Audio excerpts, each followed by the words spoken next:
Hello students and welcome back to my channel. तो जैसा कि हमने प्रीवियस वीडियो लेक्चर में क्वेश्चन नंबर 4 तक कंप्लीट कर लिया था, तो today we are going to start from question number 5 of this exercise 16A। Okay, so students take out your books and copies. देखिए क्वेश्चन नंबर 5 क्या बोल रहा है। The sum of two opposite angles of a parallelogram is 130 degree, find the measure of each of it's angle. मतलब एक parallelogram के दो opposite angles का सम 130 डिग्री ये दिया हुआ है, तो हम लोगों को उस पैरेललोग्राम के हर एक एंगल का मेजरमेंट फाइंड आउट करना है। ठीक है, तो चलिए इसका सॉल्यूशन देखते हैं। चलिए देखिए क्वेश्चन नंबर 5, देखिए डायग्राम। चलिए नेमिंग कर देते हैं ABCD। ओके, अब हम लोग को क्या करना है, इसमें बोल रहा है कि एक पैरेललोग्राम के ऑपोजिट एंगल्स का सम दिया हुआ है। ठीक है, सिंस नहीं, यहाँ गिवन से शुरू करते हैं। गिवन क्या है, the sum of the opposite angles of parallelogram ABCD is what 130 degree. ये गिवन है ना हम लोगों का, दैट मीन्स ऑपोजिट एंगल्स का सम 130 means angle A plus angle C या फिर angle B plus angle D, क्योंकि A और C ऑपोजिट एंगल है और B और D ऑपोजिट एंगल है, तो हम ले रहे हैं A plus angle C is equal to 130 degree. आप लोग ले सकते हैं angle B plus angle D is equal to 130 degree because A and C are opposite angle and since it is given that the sum of the opposite angles of a parallelogram is 130 degree, that's why angle A plus angle C measures 130 degree। ठीक है, अच्छा students, since in a parallelogram opposite angles are equal, equal होता है ना parallelogram में opposite angles equal होते हैं। ठीक है, यही ना प्रॉपर्टी होता है, तो angle A is equal to angle C या फिर angle C is equal to angle A हो सकता है ना, तो लिख सकते हैं therefore angle A plus angle C को हम लोग इक्वल टू क्या, एंगल C के बराबर एंगल A है ना, तो यहाँ लिख सकते हैं एंगल C के जगह पर angle A is equal to 130 degree. क्या बोला मैंने, फिर से बता रहा हूँ, चूंकि एक पैरेललोग्राम का प्रॉपर्टी कहता है कि ऑपोजिट एंगल्स इक्वल होता है, और इसका मतलब क्या हो गया, angle A is equal to angle C होगा and angle C is equal to angle A होगा। तो यहाँ पर एंगल A तो मैं लिख दिया, प्लस का साइन भी दे दिया। अच्छा, एंगल C के जगह पर लिख सकते हैं, चूंकि यहाँ पर मैंने शो किया angle C is equal to angle A है, तो एंगल C के जगह पर एंगल A मैंने लिख दिया। ठीक है, because opposite angles of parallelogram are equal, property यही कहता है। तो angle A plus angle A, two angle A is equal to 130 degree, तो टू एंगल A हो गया, तो angle A is equal to what 130 degree. और चूंकि यहाँ मल्टीप्लाई है बीच में कुछ नहीं, तो इधर आएगा तो डिवाइड हो जाएगा ना, तो after dividing this, 2 6 12 2 5 30 means angle A हम लोगों ने फाइंड आउट कर लिया 65 डिग्री। ओके, एंगल A हम लोगों को पता चल गया। अब इसको अब उठाते हैं, इस चीज़ को मैं यहाँ लिखता हूँ, सिंस हम लोगों के पास क्या था, angle A plus angle C is equal to 130 degree था, तो एंगल A चूंकि हम लोगों को पता चल गया 65 डिग्री, तो एंगल C कितना हो जाएगा। देखिए ये भी ऑटोमेटिक उतना ही आएगा, ऑटोमेटिक आपका उतना ही आएगा, माइनस कीजिए तो 65। यहाँ मैंने लिखा ना angle A is equal to angle C, तो एंगल A भी 65, एंगल C भी 65 आ गया। अब आप लोगों को समझ में आ गया होगा, ये तो मैं आप लोगों को बस इस चीज़ को शो करने के लिए ये चीज़ मैंने किया। ठीक है, इससे आप लोगों को और डाउट्स, तो आप लोगों के मन से जितने भी डाउट्स थे अब क्लियर हो गए होंगे। मतलब एंगल A एंगल C के बराबर होगा, तो एंगल A हम लोगों को 65 पता चल गया, एंगल C तो 65 हो जाएगा। अब इसको मैं यहाँ करता हूँ। ठीक है, देखिए since angle A plus angle B is equal to 180 degree लिख सकते हैं, why sum of adjacent angle. हाँ, ये दोनों एडजेसेंट एंगल का सम कितना होता है, जी हाँ 180 degree, sum of adjacent angles of parallelogram 180 degree होता है ना, ये प्रॉपर्टी तो याद है आप लोगों को। एंगल A हम लोगों ने निकाल लिया 65 डिग्री, तो एंगल B भी निकल जाएगा।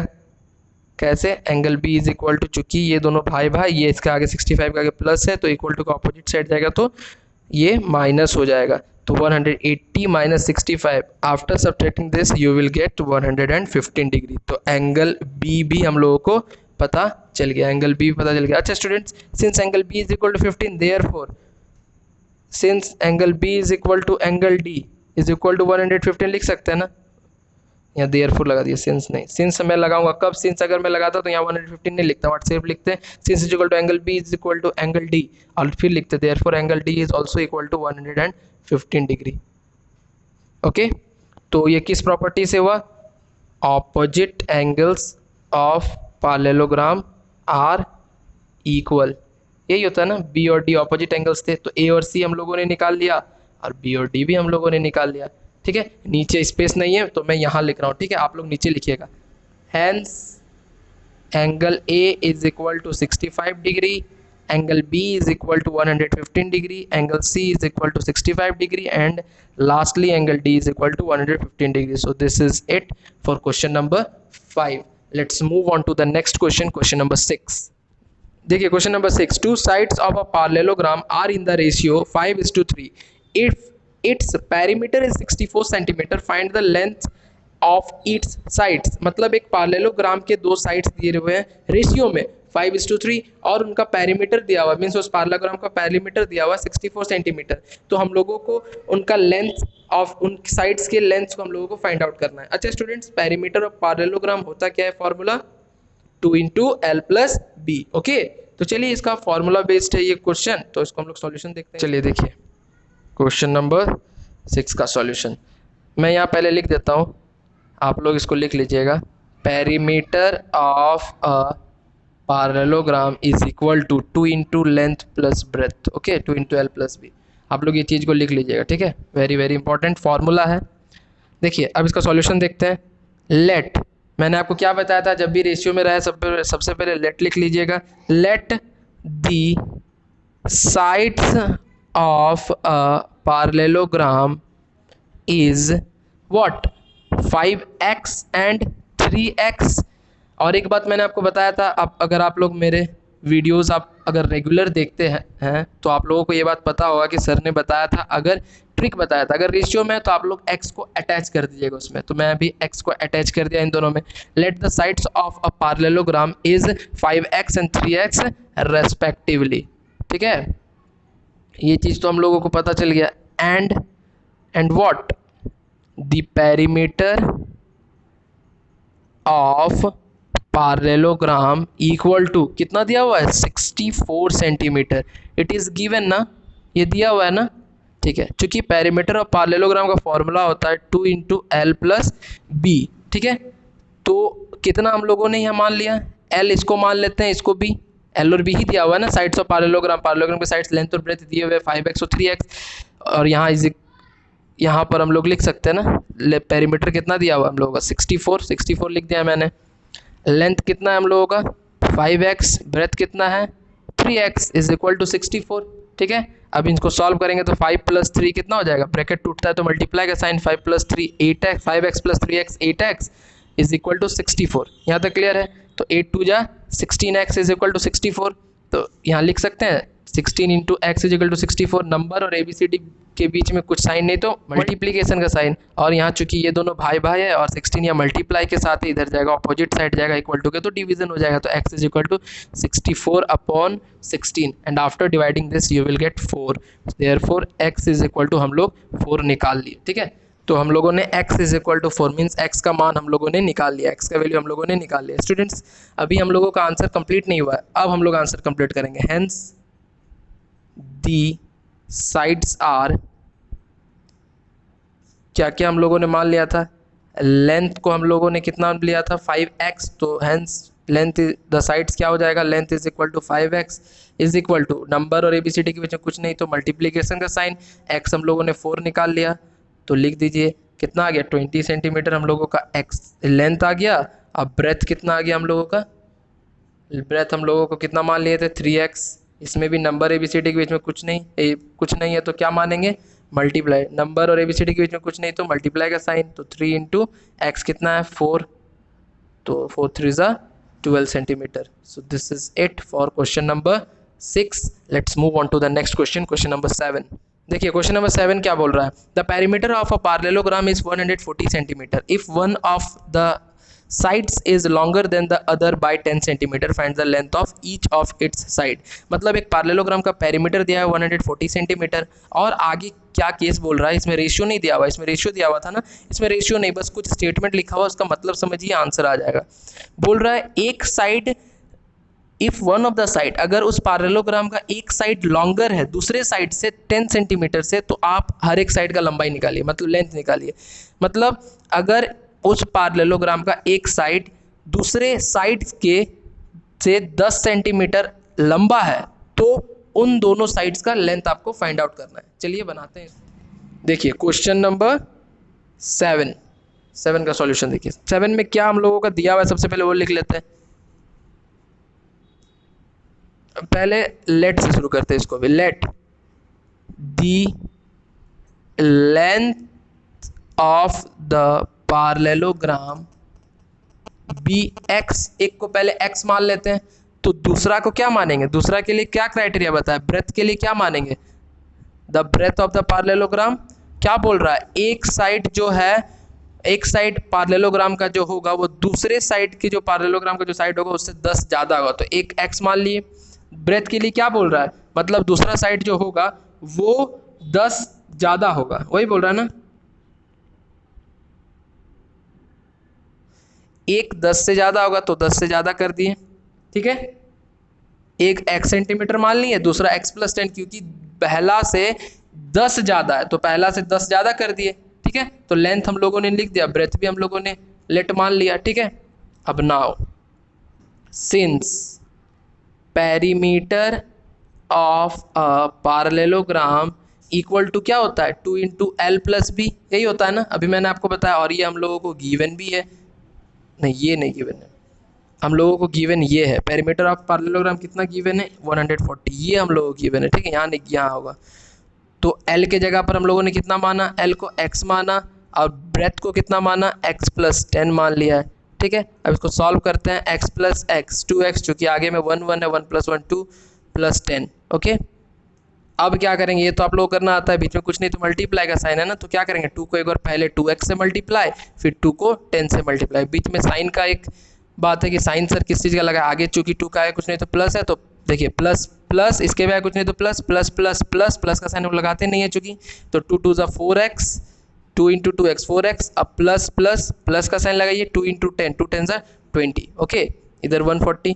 अब दोनों भाई भाई, ये वाला इसका भाई है ना, ये प्लस है लेकिन इक्वल टू के ऑपोजिट साइड इसको अगर लेके जाएंगे तो क्या हो जाएगा, माइनस, तो 140 minus 20 is equal to 4x, after subtracting you will get 120 is equal to 4x, ये है तो इसको लिख सकते हैं 120 is equal to 4 into x, क्योंकि नंबर और एबीसीडी के बीच में कुछ नहीं तो मल्टीप्लीकेशन का साइन, ये दोनों भाई भाई, लेकिन 4 इक्वल टू के इस साइड है तो इक्वल टू के ऑपोजिट साइड जाएगा तो डिवीजन में हो जाएगा, क्योंकि ये मल्टीप्लाई में है ना, तो x का वैल्यू हम लोग कितना निकल जाएगा, 4 1 ज़ा 4, 4 3 ज़ा 12, 30 डिग्री। तो x का वैल्यू हम लोगों ने यहाँ निकाल लिया 30 degree, therefore x is equal to 30। अभी तक हम लोगों का आंसर नहीं आया स्टूडेंट्स, रुक जाइए, यहाँ पर उसके बाद लिखिए हेंस, क्वेश्चन में बोला है ना find the length of each of its sides, hence the length is equal to, कितना हम लोगों ने माना था x, तो लेंथ 30 सेंटीमीटर हो जाएगा। अब ब्रेथ हम लोगों ने कितना मान रखा था, x प्लस 10, तो कितना हो जाएगा, x हम लोगों ने 30 प्लस 10 centimetre is equal to 40 centimetre, ठीक है। तो x हम लोगों ने लेंथ भी फाइंड आउट कर लिया, ब्रेथ भी फाइंड आउट कर लिया, okay students. So this is it for question number 7। Let's move on to the next question, question number 8। देखिए क्वेश्चन नंबर 8 क्या बोल रहा है, in the adjacent figure ABCD is a rectangle if BM and DN are perpendiculars from B and D on AC, prove that triangle BMC is congruent to triangle DNA. Is it true that BM is equal to DN? So students, ये वाला आप लोग इस question को solve करने के लिए आप लोगों को कॉन्ग्रुएंसी का प्रॉपर्टीज आप लोगों को याद करना होगा। या आप लोगों को याद है ना कॉन्ग्रुएंसी का प्रॉपर्टी क्या क्या होता है, RHS प्रॉपर्टी होता है, SSS होता है, साइड एंगल होता है, एंगल होता है, ठीक है। तो चलिए इसको सॉल्व करते हैं और पुरानी यादों को भी ताज़ा कर लेते हैं कॉन्ग्रुएंसी चैप्टर से, ठीक है। चलिए आते हैं, चलिए देखिए क्वेश्चन नंबर 8 का सॉल्यूशन, ठीक है। सबसे पहले इसमें गिवन डालते हैं, कॉन्ग्रुएंसी में आप लोगों को पता था ना कि पता है ना, हम लोग पहले क्या करते थे, पहले गिवन लिखते थे, तो गिवन चलिए लिखते हैं। टू प्रूफ वाला क्वेश्चन आप लोगों को तो याद ही होगा, उस टाइप से ही हम लोग पूरा फॉर्मेट लगाएंगे। गिवन में क्या है, सबसे पहले लिखेंगे ABCD इज अ रेक्टेंगल, यही चीज़ हम लोग को सबसे पहले गिवन है। उसके बाद क्या बोल रहा है, and BM and DN are perpendicular from B and D on AC, AC है ना, हाँ AC, ठीक है। इसका मतलब लिख सकते हैं DN perpendicular on AC and BM perpendicular on AC। यही बात हुआ ना, BM और DN परपेंडिकुलर है B और C पॉइंट पे AC पे, तो DN perpendicular to AC and BM perpendicular to AC। यहाँ तक क्लियर है? और कुछ गिवन है? और कुछ नहीं गिवन है, ठीक है। अब टू प्रूव, प्रूव क्या करना है, देखिए प्रूव हम लोगों को करना है triangle BMC is congruent to triangle DNA, ये हम लोग को प्रूव करना है, ठीक है। तो चलिए प्रूफ करते हैं, यहाँ डायग्राम बना लेते हैं।